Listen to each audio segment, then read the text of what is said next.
I'm Elijah. I'm currently a research fellow at CSNTM, working remotely from East Tennessee, where I'm an associate pastor at a church here. But King I'm James here. only? I'm sorry? King James only? It is not. Okay. We do have some people that read the King James there, so I'm told.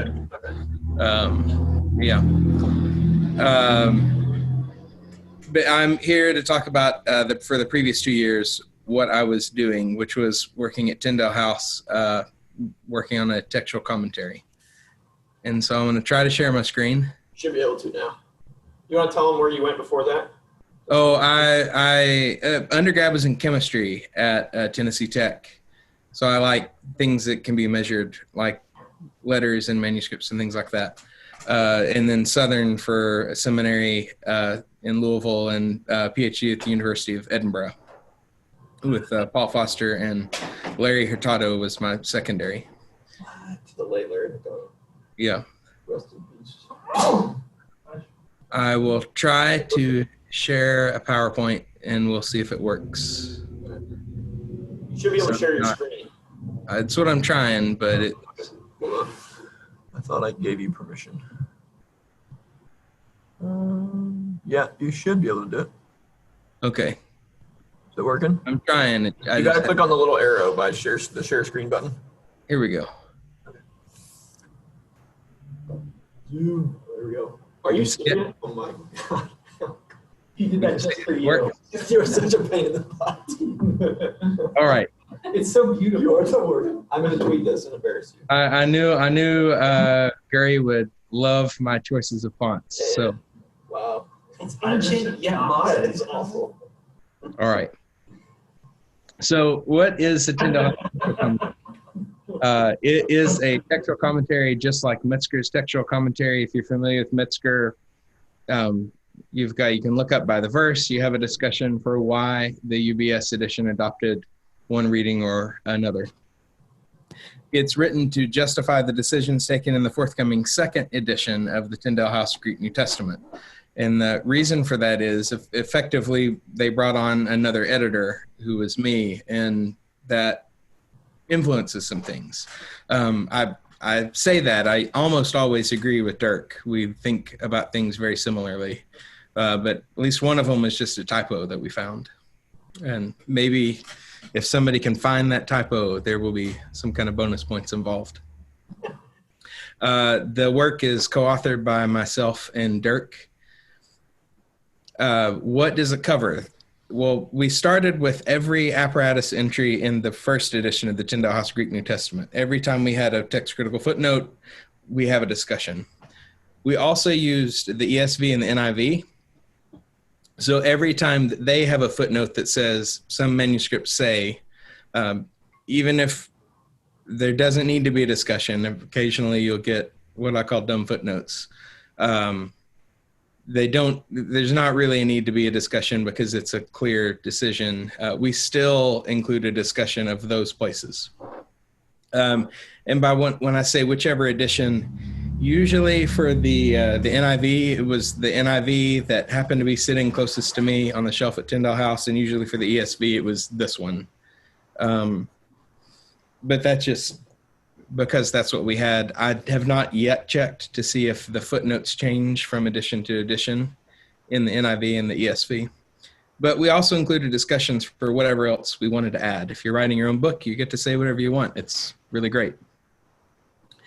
The apparatus, we do have a critical apparatus in the textual commentary, and it's slightly bigger than what's in the Tyndale House Greek New Testament.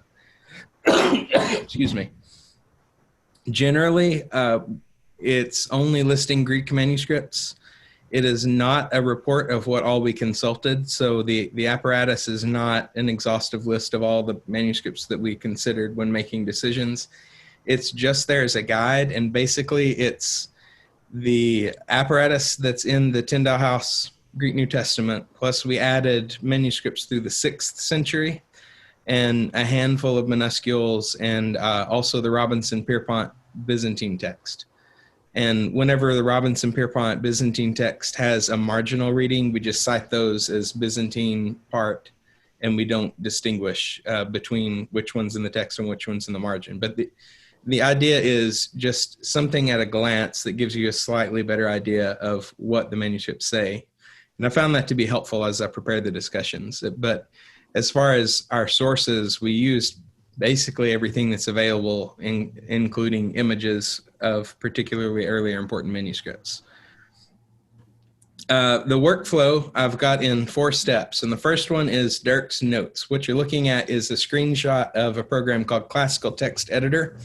It's what we used to prepare the edition. If you have looked at my purple manuscripts book, maybe you need help going to sleep at night. That's a great thing for that. I've reconstructed what I think is the exemplar of the 3 purple manuscripts, and I use this program to do that as well. In the column on the left, that's the text, and the right is the apparatus. And you can see there's a few minuscules in there. That's about what the apparatus for the commentary looks like, minus the Byzantine. And then in the middle, we have Dirk's notes. And these are sort of just chaotic notes that Dirk wrote to himself over the course of 10 years preparing the Tyndale House edition. And my job was, in a nutshell, take those notes and reshape them into polished, publishable discussions. Not everything that he wrote down made it into a discussion. A lot of times he just makes passing comments that we don't need to put in. You can see towards the bottom, all variant Allah. This variant is supported by B only. Well, we can probably just leave it at that. That doesn't need to be taking up time to work into a publishable discussion. So that's step 1. I look at Dirk's notes. Step 2, I created skeletons of discussions. So here's 1 John 3:13, and there's the apparatus. You can see it's pretty slim. There's not much to it. There's only Greek manuscripts, but a few minuscules. I think we've got 1611 there as a representative of the Harklian group, and just a few other important things. The italics, that's Dirk's discussion, but I put it in italics to mark it off as something different. So that's something that I'm looking at and I read, so I've got that in my mind before I write a discussion. And I have the word discussion as a placeholder down there. And finally, we have, or not finally, step 3, this is a rough draft. And this is a real rough draft that I took from this. We haven't made it to this point in discussing it in step 4 yet. So I mark it in purple as to say finished rough draft. To the 468, there's an issue with that. It might not be extant here. I've got to check it, basically, that sort of thing. I've crossed out Dirk's discussions, but I leave them there so that when we're reviewing these, we can go back to what he read and see what was in his mind, but in a way that's marked off as clearly separate from what I've written. And below is my explanation based on that. I'll send this to Dirk. He'll look over it and mark it up, say change this, don't change that, add this, take that out. But what we get is a final draft, and there is a typo in this one that I found when I was going through the slides earlier today. But the final draft, you can see I've deleted Dirk's notes and we're left with the verse, the apparatus, and the discussion. And the discussion here takes Coptic and Syriac into consideration, but you've noticed we don't include that in the apparatus. That's fine. But this is basically what it is. Some hard numbers that we can get to with this.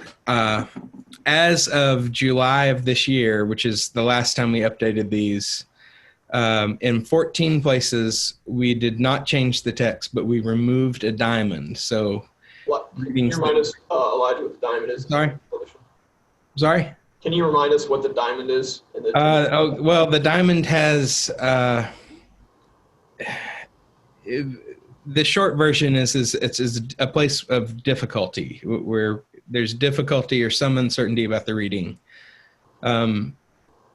In actuality, it does mean that sometimes. Other times, very, very rarely, I will say, it might be places where Dirk is pretty sure he knew what the reading was, and I was pretty sure I knew what the reading was, but we didn't agree on that. In those places, we marked it with a diamond, printed his reading, and gave the best explanation for both in the discussion.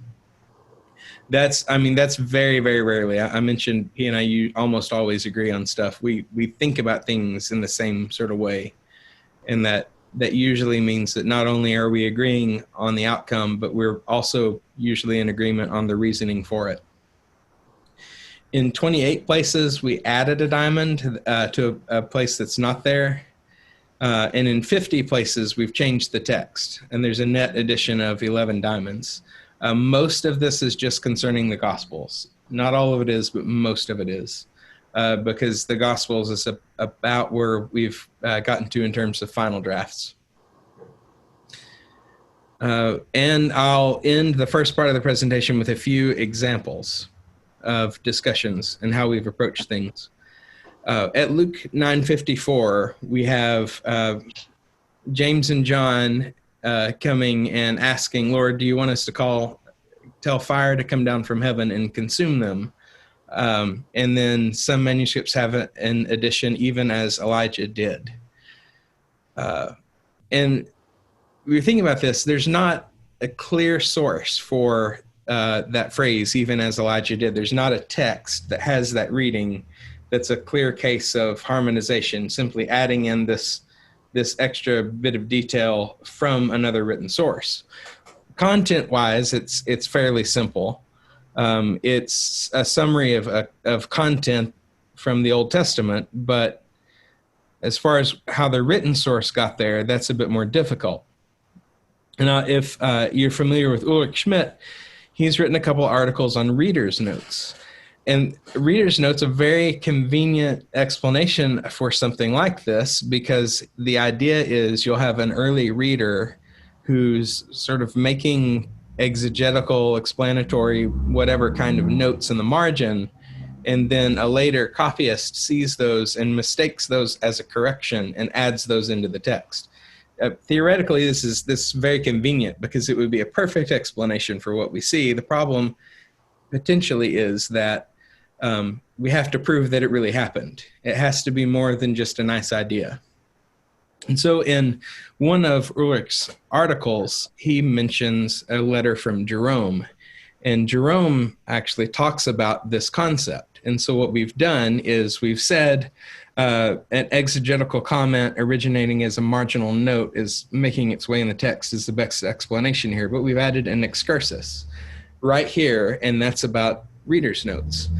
And the excursus points to Jerome's letter 106, and this letter is written in response to a couple of Gothic ministers who had written to Jerome, and they said basically, look, we don't know Hebrew, we know Greek and we know Latin, and there are some places where they don't really agree. So at these places, can you tell us, does the Greek handle the Hebrew better or does the Latin handle the Hebrew better? And Jerome's going through and answering these, and he gets to Psalm 74:8, and he says something really interesting, and it's basically, oh, well, that reading that you're talking about, that's a reader's note that somebody has added into the text. And I know this because it was my reader's note that I put there. So this is a great little proof that this thing actually happened, this concept of adding in reader's notes into the text. We know that it happened at least once with Jerome. Excuse me.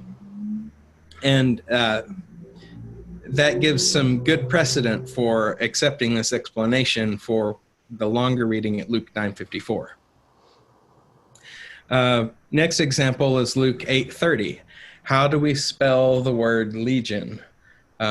This is God's word. We believe it's God's word, and because it's God's word, every single letter is important, even things like spelling. And I don't think I put it on the slide, but this one ended up getting a diamond. It's a very difficult situation. But the way that we approached it was we went to papyri.info, which is a database of documentary papyri.